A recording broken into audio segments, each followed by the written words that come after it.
àṣà wa ká má gbàgbé àṣà wa àṣà ọmọ Yorùbá ó yẹ kó mọ̀ tiẹ̀ tí o ká mọ̀.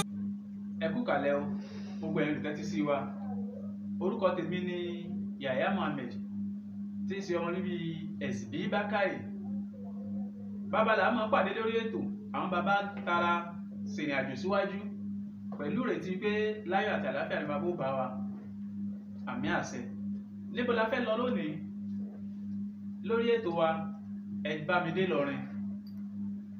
Ẹ̀sìn mi dé Ìlọrin òwe, ẹ̀sìn mi dé Ìlọrin òwà, Ìlọrin àfọ̀njá ẹ̀sìn mi dé Ìlọrin. Ìlọrin àfọ̀njá la fẹ́ lọ lórí òwe kan tí ó máa ń wáyé, èyí tí a máa ń sọ nípa rẹ̀ wípé bí Gàmbàrí pa Fúlàní kò lẹ́jọ́ nú. Bí Gàmbàrí pa Fúlàní kò lẹ́jọ́ nú. Bá mi ò gbúdọ̀ gbọ́nlé o. Bàbá wa ọba wa ìlú Ìlọrin, ẹ bá mi ṣe ṣéèwù ṣéèwù, tí gbọ́ ṣéèwù kò bá dá kókó mẹ́ta o. Ṣéèwù wallahu yasimuka minan nas la tahafu daraka wala tahsa wala hawla wala quwwata illa billahi aliyyil azim. Èyí náà fi kí bàbá kú àyájọ́ ọgbọ̀n ọdún wọn tó wáyé, à ń ṣe lọ́wọ́lọ́wọ́, kẹ́mi bàbá gùn o. Bí Gàmbàrí pa Fúlàní ò lẹ́jọ́ nú tá à ń sọ̀rọ̀ nípa rẹ̀ yìí, bàbá ní àkópè orúkọ bàbá ń jẹ́ Dr. Alhaji Ibrahim Sulukarinaini Gàmbàrí Ṣéèwù.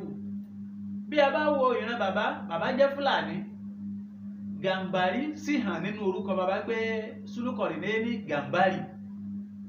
Bàbá ní bí Gàmbàrí pa Fúlàní, Gàmbàrí èsè panipani, odidi ìran kan ní Gàmbàrí àti ẹ̀yà kan. Fúlàní náà lódì kejì náà ó ìran kan ní ẹ̀yà kan ní. Báwo lèèyàn kan ó ti máa wá pa ẹnìkan kan yìí sápa èèyàn nínú àwọn ọ̀ràn tá à ń sọ yìí? Àsìgbọ́ tí wọn ò gbọ́ Yorùbá yé, òun ló di pé bí Gàmbàrí pa Fúlàní kò lẹ́jọ́ nú, ó lẹ́jọ́ nú o.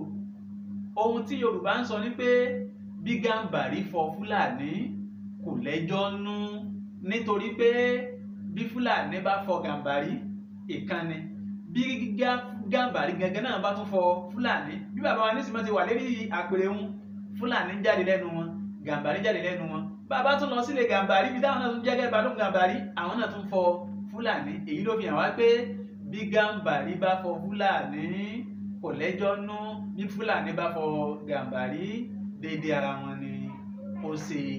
Èyí ni àbọ̀ wa fún títí àkókò yìí. A ó máa pàdé ní ọjọ́ mẹ́jọ. Ire o.